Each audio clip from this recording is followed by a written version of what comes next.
최근에 좋은 뉴스는 아닌데 그 교계의 뉴스 중에 대한예수교 장로회 통합 측의 교인 통계가 나왔어요. 통계가 나왔는데 그 보고에 의하면은 교인 수가 2023년도에는 우리 통합 측만 230만 2천 명이라고 보고가 됐는데 이제 올해 다시 통계를 해보니까 220만 7천 명으로 감소한 거예요. 얼만큼 감소했나? 무려 약 9만 5천 명이 감소한 거예요. 약 9만 5천 명. 9만 5천 명 그러면은 만약에 교회가 100명 단위 교회라 그러면은 그 교회가 약 950개 사라져 버린 거예요. 되게 충격적이죠. 이런 추세라면은 이렇게 계산해 보니까 6년 뒤 2030년 되면은 교인 수가 230만에서 올해 220만 그리고 그때는 160만 정도로 떨어진다. 그렇게 예측하고 있습니다. 그러니까 이렇게 교인 수가 올라갔다가 이제 떨어지는 거예요. 2023년까지 이게 괜찮았다가 이제 떨어지기 시작하는 거예요. 그런데 이렇게 주는 숫자를 넘어서서 한국 교회에 우리 교단뿐만 아니라 다른 교단은 더 심하겠죠. 다른 교단뿐만 아니라 한국 교회의 영적인 상태를 돌아보는 아주 중요한 신호다 이렇게 보는 겁니다. 이것뿐만 아니라 최근에 신문 기사를 보면은 국내적으로는 막 정치적으로 혼란합니다. 그리고 경제적으로도 늘 불안하고 또 코로나가 또 재확산된다고 하고 거기에다가 의료 대란 등 아주 그냥 뉴스만 틀면은 우리의 마음을 또 불안하게 만들죠. 또 해외도 보면 가까이 일본 최근에 일본의 그 난카이 대지진이 막 일어난다고 막 난리가 났었는데 다행히 일어나진 않았어요. 그런 일이 있었죠. 지금도 어떻습니까? 일본에 태풍이 와가지고 이 태풍이 산산이라는 태풍이 천천히 가는 거예요. 빨리 지나가야 되는데. 그러니까 일본 열도를 다 훑고 지나가니까 그런 영향력이 계속 피해도 일어나고 여전히 끝나지 않은 우크라이나와 러시아 전쟁 그리고 최근에 이스라엘이 이란을 공격해서 이 중동 지역에 더 전쟁의 그런 위기가 고조되고 있는 그런 일들이 일어나고 있습니다. 이렇게 내적으로 외적으로 우리가 조금만 관심을 더 가지면 가질수록 불안해지는 거예요. 여러 가지 불안 요소들이 우리에게 다가와서 마음을 무겁게 하고 그리고 우리가 여러 가지 근심을 하게 됩니다. 이러한 불안감은 그냥 불안으로 끝나는 게 아니라 우리의 믿음의 체감 온도를 급격히 떨어뜨려요. 어떻게 해야 되지? 믿음을 지키고 그 온도가 올라가는 게 아니라 이런 불안 요소들이 들어오면은 믿음이 급격히 떨어집니다. 그리고 온도가 떨어질 때에 우리에게 온갖 영적 질병들이 하나 둘씩 생겨나기 시작합니다. 그 질병이 뭡니까? 근심과 걱정, 두려움과 낙심, 불안함과 또 절망감, 특히 무력감으로 뭔가 이렇게 하려고 해도 의욕이 안 생기는 거예요. 이런 영적 질병은 마음을 상하게 하기도 하고 또 우리의 생각을 딱 멈추게 합니다. 아이디어도 안 떠오르고 의욕도 없으니까. 그래서 이걸로 인해서 마음뿐만 아니라 우리 육신에도 질병이 되는 거예요. 그러다 보니까 여러 가지 관계에서 또 가정에서 이 모든 것들이 다 쓰나미처럼 도미노처럼 연결이 돼서 그렇게 서서히 무너지게 되는 거죠. 그러므로 우리의 삶을 흔드는 이 위기의 시대에 우리의 마음을 굳게 잡고 고난과 시험을 이길 수 있는 믿음의 체감 온도를 높여야 돼요. 우리가 몸이 차가워지면 질병이 많아지지만 오히려 몸이 따뜻해지면은 우리가 질병이 없어진다 그러잖아요. 그 믿음의 체감 온도를 높이기 위해서는 우리 방법이 영적인 방법이 파도를 보기보다 그 파도 너머에 계시는 주님을 온전히 바라보며 주님께서 보여주시는 비전을 주목해야 된다는 거예요. 한마디로 믿음으로 살아야 됩니다. 당연히 그렇지만 더욱더 믿음으로 살아야 되는 거예요. 제가 지난 한 달 동안 이렇게 있으면서 우리가 이제 통독을 진행해 오다가 다니엘서를 읽는데 왠지 다니엘서가 제 마음에 오더라고요. 그래서 하나님이 마음을 주셔서 다니엘서를 특별히 지난달에 매일마다 계속 통독하고 읽고 묵상하고 또 주석도 보고 다른 사람 설교도 듣고 그렇게 이제 다니엘서를 안식월 있는 동안에 계속 묵상을 하면서 영적인 통찰을 얻게 됐습니다. 그런데 다니엘서를 그래서 말씀을 나눠야 되겠다 생각하다가 이게 뭐 12장까지 다 나눌 수는 없고 그 중에서 7장부터 12장을 여러분과 함께 한 달 동안 좀 나눠야 되겠다 하는 생각에서 오늘 첫 번째 7장, 이 7장에서 보여주시는 하나님의 4가지 짐승에 대한 환상이죠. 비전입니다. 그걸 통해서 우리의 믿음의 체감을 높이는 그러한 시간이 되길 바랍니다. 다니엘서 7장은 하나님이 보여주신 아주 독특한 그런 환상인데 4가지 짐승의 모습이 나타납니다. 근데 이 4가지 짐승이 오늘 본문에 보면은 다니엘이 있을 때 그 아주 바다에서 그 4가지 짐승이 이제 올라오는데 첫 번째는 사자 같은 짐승이에요.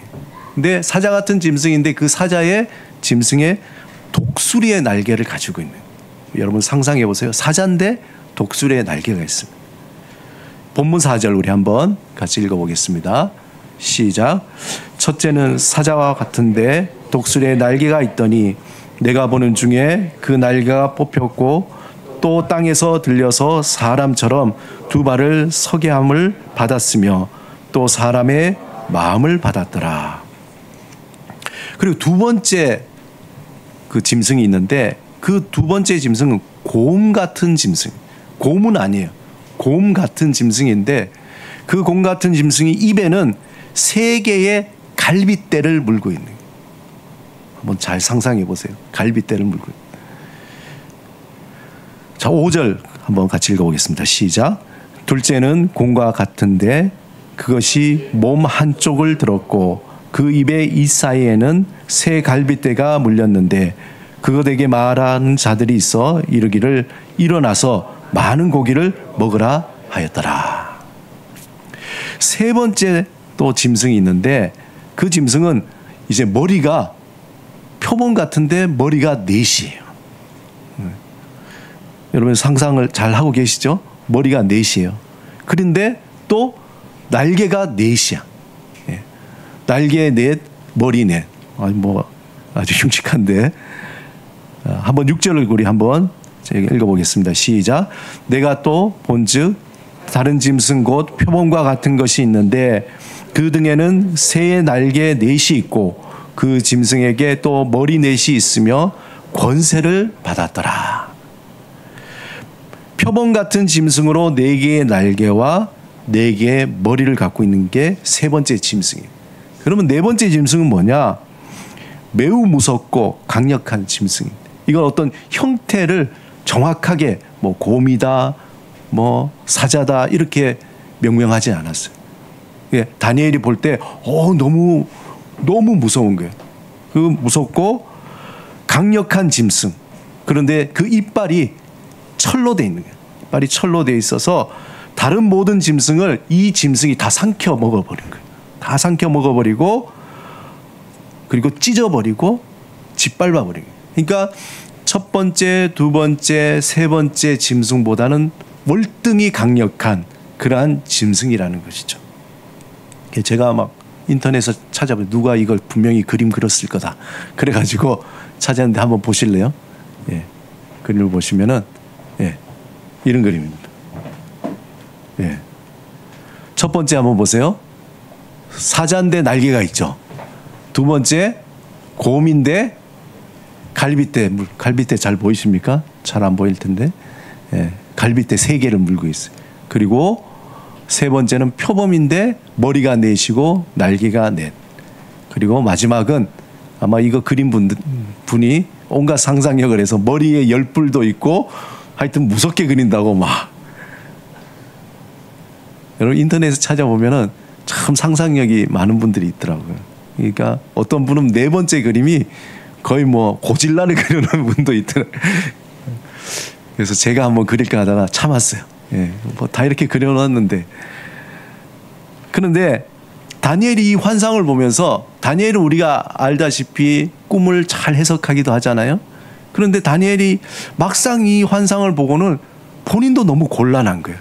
이게 무슨 환상이지? 이게 어떤 의미가 있지? 그걸 모르겠다는 거예요. 매우 번민하여, 오늘 그 7장에 보면 매우 번민해서 그 의미를 알고자 했더니 7장 15절에서 22절에 하나님께서 천사를 보내서 다니엘에게 친절하게 해석을 해주셨어요. 이게 어떤 의미다. 그 환상의 의미를 듣게 되는데, 천사는 다니엘에게 이 짐승이 이 땅에 일어날 4개의 왕국이라는 거예요.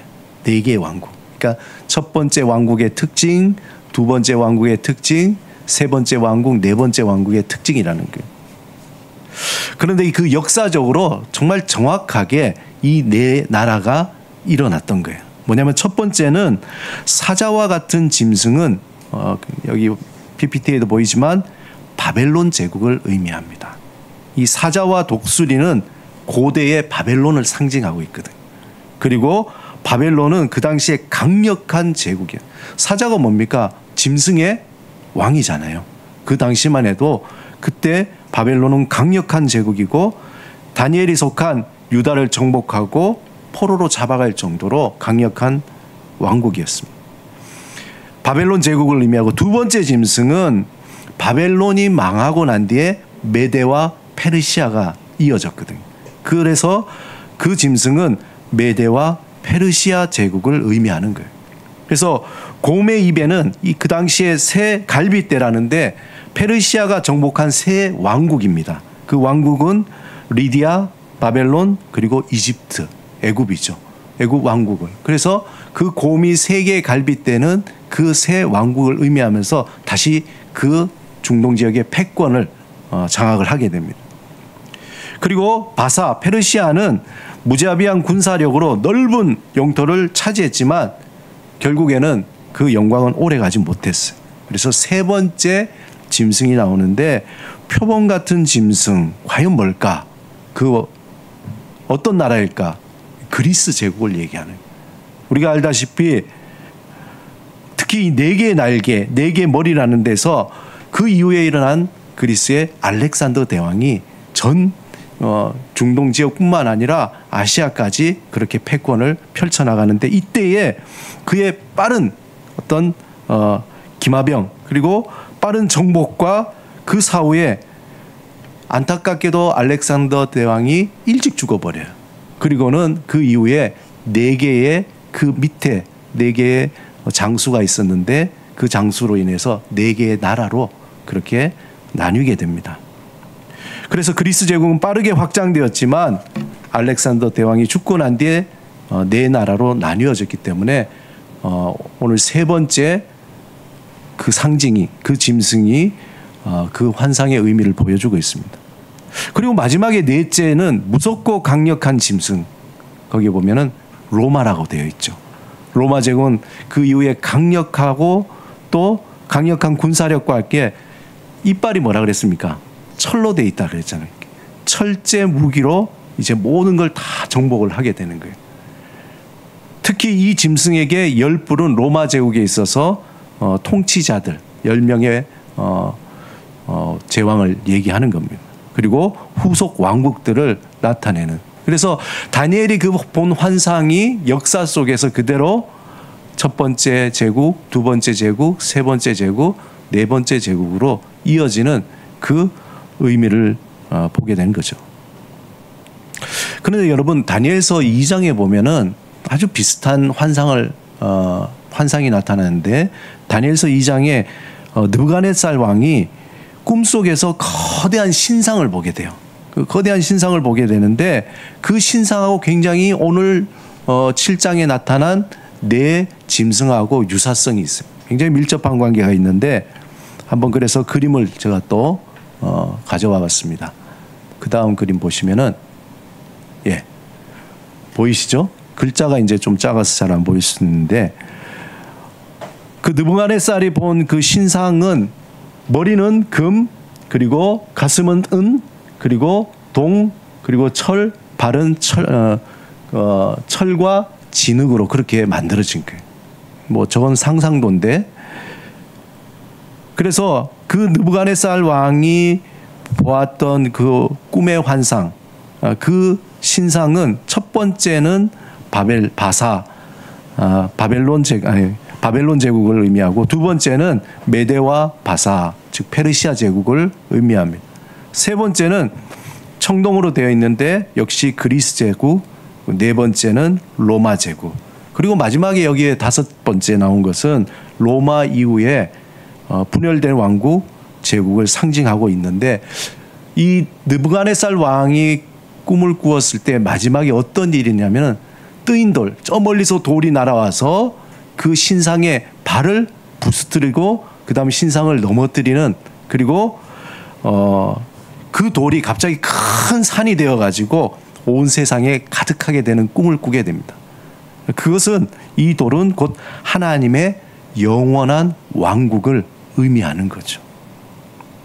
7장에도 보면은 다니엘이 본 환상의 네 번째 짐승의 그 힘을 이기고 난 뒤에 뭐가 나타나면 인자와 같은 자라는 말입니다. 인자와 같은 이가 나타나서 영원한 권세와 나라를 받는 그러한 말씀이 나타나고 있습니다. 그래서 이 두 개의 환상, 신상과 네 개의 짐승은 한마디로 역사, 세계 역사 속에서 나타나는 국가들이 있지만 종국에는 하나님의 그 나라가 모든 나라를 다스리고 완성하는 주권을 가지는 것을 보여주고 있습니다. 그래서 7장 14절 한번 읽어보겠습니다. 우리 같이 7장 14절 시작. 그에게 권세와 영광과 나라를 주고 모든 백성과 나라들과 다른 언어를 말하는 모든 자들이 그를 섬기게 하였으니 그의 권세는 소멸되지 아니하는 영원한 권세요 그의 나라는 멸망하지 아니할 것이니라. 다니엘이 본 환상의 궁극적인 그 의미는 하나님의 이 모든 권세가 승리하게 되고 그의 백성들이 또 승리할 것을 말씀하려고 하는 거예요. 그것을 보여주려고 하는 거예요. 역사에 많은 흐름들이 있죠. 우리가 지금 살아가는, 지금도 역사는 요동치고 있고 변화되고 있는데, 그렇지만 이 역사의 결국에는 하나님께서 모든 나라를 다스리시고 멸하시고 하나님께서 승리하셔서 통치하시는 하나님의 나라가 완성된다라는 것을 보여준 겁니다. 그래서 이미 역사적으로 다니엘이 보았던 이 환상은 실현되고 앞으로 주님이 다가오실 그날 그 꿈이, 환상이 완성된다는 것입니다. 우리가 물론 이 환상에 대해서 더 깊이 이야기 나눌 수 있지만 나중에 기회가 되면 나누겠고, 여기에서 더 중요한 것은 뭐냐, 이런 질문을 할 수가 있어요. 하나님은 왜 다니엘에게 이 환상을 보여주셨을까 하는 겁니다. 왜 이 환상을 보여주셨을까? 다니엘이 난데없이 왜 그때에 이 네 가지 짐승의 환상을 보았을까?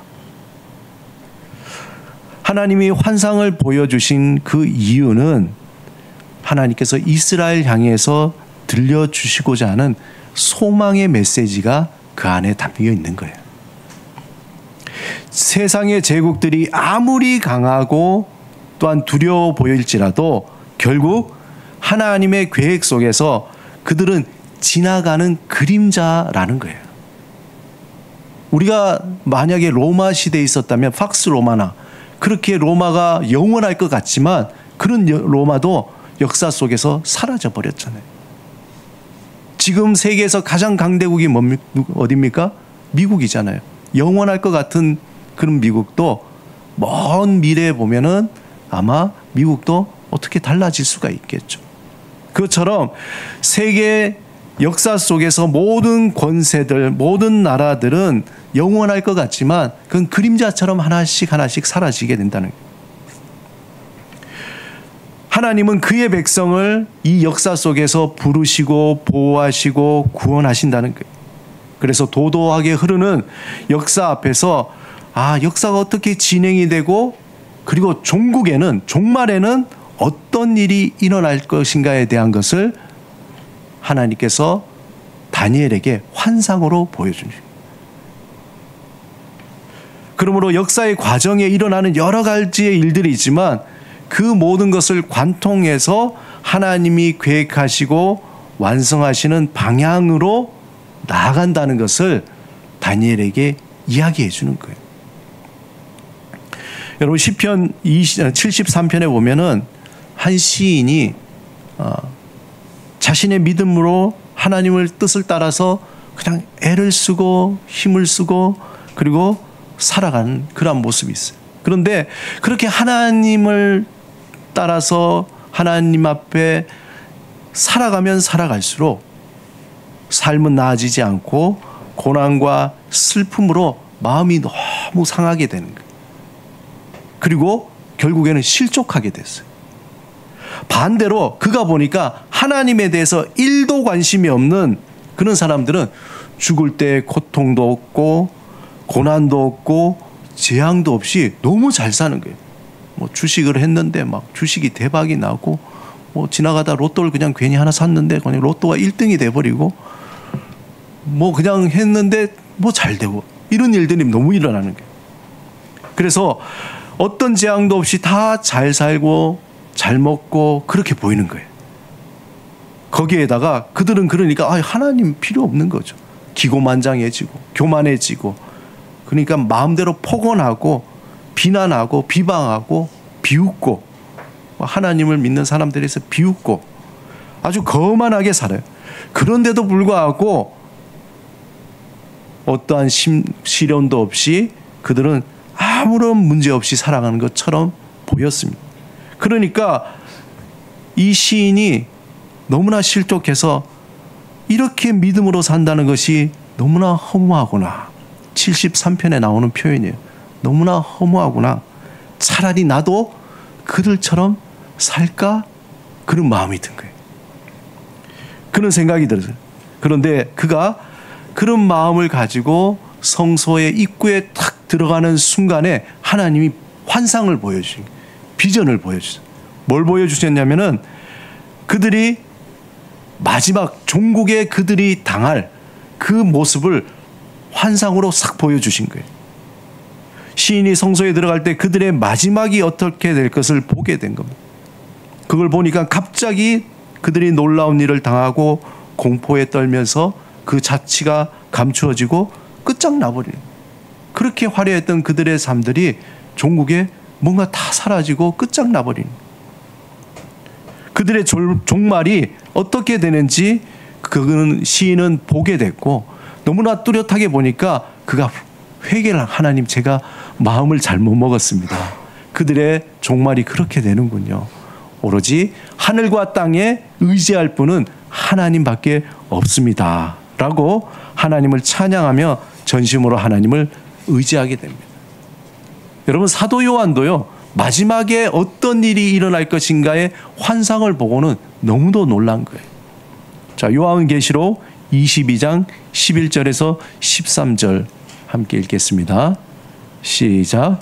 불의를 행하는 자는 그대로 불의를 행하고 더러운 자는 그대로 더럽고 의로운 자는 그대로 의를 행하고 거룩한 자는 그대로 거룩하게 하라.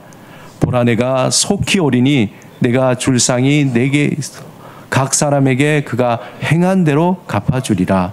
나는 알파와 오메가요 처음과 마지막이요 시작과 마침이라. 아마 여러분 생각에 목사님이 8월 한 달 쉬더니 왜 갑자기 다니엘을 얘기하고 또 갑자기 요한계시록을 얘기하고 왜 그러실까 그렇게 하는데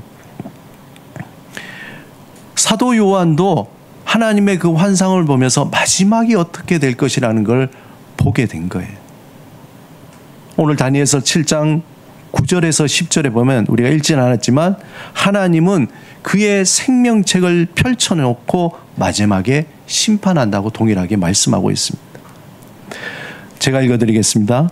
내가 보니 왕자가 놓이고 옛적부터 항상 계신 이가 좌정하셨는데 그의 옷은 희기가 눈 같고 그의 머리털은 깨끗한 양털 같고 그의 보좌는 불꽃이요 그의 바퀴는 타오르는 불이요 불이 강처럼 흘러 그의 앞에서 나오며 그를 섬기는 자는 천천히요 그 앞에 모셔선 자는 만만이며 심판을 베푸는 때 책들이 펴 놓였더라.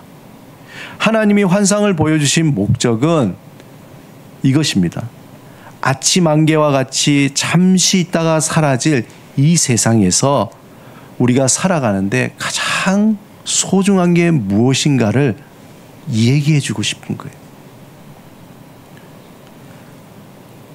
또한 하나님의 자녀가 어떻게 살아야 할지에 대해서도 말씀해 주고 싶은 겁니다.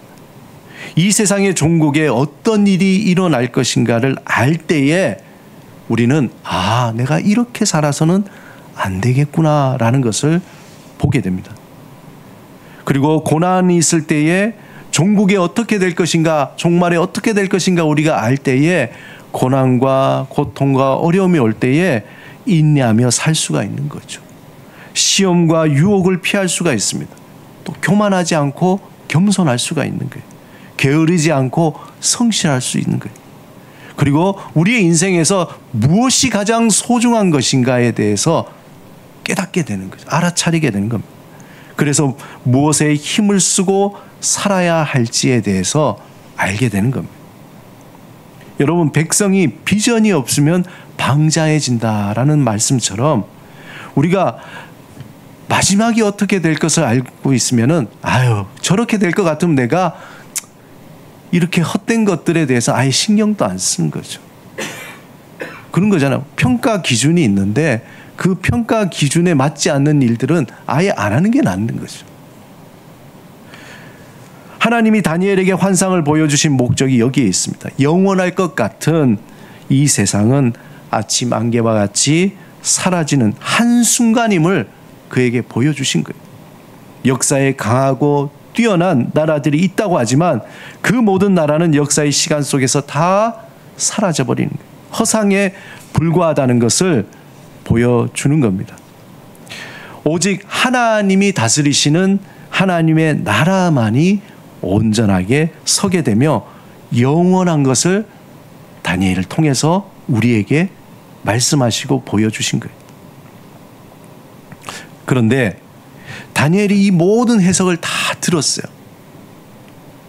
다 들었는데 들은 후에도 여전히 근심한 거예요. 하나님이 환상의 그 의미를 풀어주셨으면은 예, 그렇군요. 마음이 시원해야 되는데 오히려 그는 더 번민했다라고 7장 28절에 되어 있습니다. 우리 7장 28절 함께 읽겠습니다. 시작. 그 말이 이에 그친지라 나 다니엘은 중심에 번민하였으며 내 얼굴빛이 변하였으나 내가 이 일을 마음에 간직하였느니라. 다니엘이 하나님이 보여주신 그 환상을 보고 또 해석을 해주심에도 불구하고 번민한 거예요. 왜 그랬을까? 저는 이 7장을 묵상하면서 이 구절이 7장의 핵심이구나라는 것을 깨달았어요. 하나님의 환상과 해석에도 불구하고 다니엘은 근심했습니다. 그런데 이 번민은 단순히 어떤 걱정이라기보다 앞으로 다가올 시험과 고난을 어떻게 이겨내야 할 것인가에 대한 영적 전쟁을 그는 예감하고 있었던 거예요. 정말 굉장한 것이 다가오고 있구나. 그럼 어떻게 해야 될 것인가에 대한 고민인 거죠. 다니엘은 하나님이 보여주신 환상으로 다가올 일들에 대해서 알게 되었습니다. 그리고 하나님의 영원한 통치, 결말도 아는 거예요. 마지막에는 하나님께서 통치하시고 하나님의 나라를 완성시키실 것이라는 것을 알고 있었습니다. 그런데도 그가 번민한 것은 하나님을 대적하는 세상의 권세 잡은 사단이 얼마나 집요하게 유혹하고 시험하고 고난으로 하나님의 백성을 흔들 것인가에 대한 것도 너무도 잘 알았던 거죠. 그래서 번민했던 거예요. 하나님의 자녀들이 이 세상에서 믿음을 지키고 하나님의 뜻대로 살려고 하지만 우는 사자와 같이 삼킬 자를 찾아가면서 넘어뜨리고 마음을 상하게 하고 절망하게 하고 무기력하게 하고 그렇게 만든다는 거예요. 그것이 얼마나 잔인하고 교묘한지 다니엘은 그의 삶 속에서 너무나 잘 알고 있었기 때문에 번민했던 거예요. 물질의 시험과 육신의 아픔과 살아가는 것 그 자체가 고난인 이 인생에서 믿음을 지킨다는 것이 얼마나 힘든 과정인지 알기 때문에 다니엘은 번민했던 거예요. 28절 마지막에 보면은 이렇게 되어 있습니다. 내가 이 일을 마음에 간직하였느니라. 마음에 간직했다. 다니엘은 그것을 듣고 무엇을 간직했다는 겁니까? 환상을 보고 그 환상의 종국에 일어날 그 일들을 마음에 간직했던 거예요. 다니엘은 결단했다는 겁니다. 다니엘이 그것을 보고 그래, 다가올 그 일들, 그리고 하나님의 그 승리, 그리고 이제 내가 어떻게 해야 되겠구나라는 실천적인 결단이 있었던 거예요. 이 결단, 다니엘의 이 결단이 믿음을 가지고 살아가는 우리의 결단이 돼요. 우리도 마찬가지로 마지막에 어떻게 될 것을 이미 하나님께서 보여주시고 알고 있잖아요. 그렇다면은 내가 어떻게 살아야 되겠구나, 어떻게 삶을 풀어가야 되겠구나, 이 고난 가운데, 시험 가운데 어떻게 인내해야 되겠구나 라는 결단이 필요한 거예요. 하나님이 다니엘에게 보여주신 그 환상을 우리의 마음에 간직하면서 우리에게 다가올 고난과 시험, 또 우리가 예상치 못하는 그런 어려움이 찾아올 때에 이 세상의 종말이, 그럼에도 불구하고 하나님께서 우리를 보호하시고 또 이끄시고 승리하게 할 것이라는 그 마지막을 우리가 바라보면서 인내해야 되는 거죠. 그것을 기억해야 되는 거예요. 그리고 견디고 또 견디면서 하나님만을 의지하는 영적인 전쟁을 치러야 된다는 거예요. 이 전쟁은 자신에게 다가오는 시험과 유혹 앞에서 믿음을 지키기 위해 오직 하나님을 향한 믿음의 줄을 놓치지 않기 위한 몸부림인 거예요. 몸부림. 사랑하는 여러분, 우리의 현실은 우리의 믿음의 체감 온도를 계속 떨어뜨리려고 온갖 여러 가지 많은 시험과 고난과 어려움으로 우리에게 다가옵니다. 온갖 시험과 고난으로 연약한 믿음은 바닥이 나고 절망의 늪에 빠질 때가 있습니다. 하지만 믿음의 주여 온전케 하시는 주님만을 바라보시기 바랍니다. 우리를 도우시는 성령님께서 도우실 것입니다. 여러분, 상한 갈 때도 꺾지 않고 꺼져가는 등불도 끄지 않냐 하시는 그 주님을 바라보시기 바랍니다. 아니요, 심지어 상한 갈 때도 꺾이고 등불도 꺼질지라도 십자가에서 부활하신 그 주님께서는 우리를 다시 살려낼 것입니다. 부활의 십자가를 바라보며 주를 의지할 때 우리에게 성령의 충만함으로 식어졌던 우리의 믿음이 다시 뜨겁게 부활하게 될 것입니다. 이제 9월이 시작됐습니다. 이제 올 한 해도 9월, 10월, 11월, 12월 넉 달만 남았죠. 우리의 믿음의 옷깃을 다시 여미면서 영적으로 다시 깨어나며 우리의 믿음의 체감 온도를 높이기 위해서 경건의 훈련에 집중하시기 바랍니다. 다가올 영적 전쟁을 준비하시기 바랍니다. 그래서 우리가 믿음 안에서 주님, 오로지 주님만 바라보며 어차피 승리한 인생 하나님 앞에서 인내하고 견디는 그러한 믿음을 우리에게 주시옵소서 기도해야 될 것입니다. 이 시간 우리 함께 기도드리길 원합니다. 먼저 우리의 삶과 가정을 덮고 있는 근심과 걱정이 있습니까? 또 미움과 낙심이 있습니까? 무기력함이 있습니까? 이 시간에 주님, 예수 이름으로 그 모든 것들이 다 떠나게 하여 주시옵소서. 불길 같은 성령이여 우리에게 충만히 역사하여 주셔서 우리 가정 가운데, 나의 내면 가운데, 또 우리의 삶의 모든 자리에서 우리를 이끌어 주시옵소서. 우리 시간에 함께 기도드리겠습니다. 기도하시겠습니다.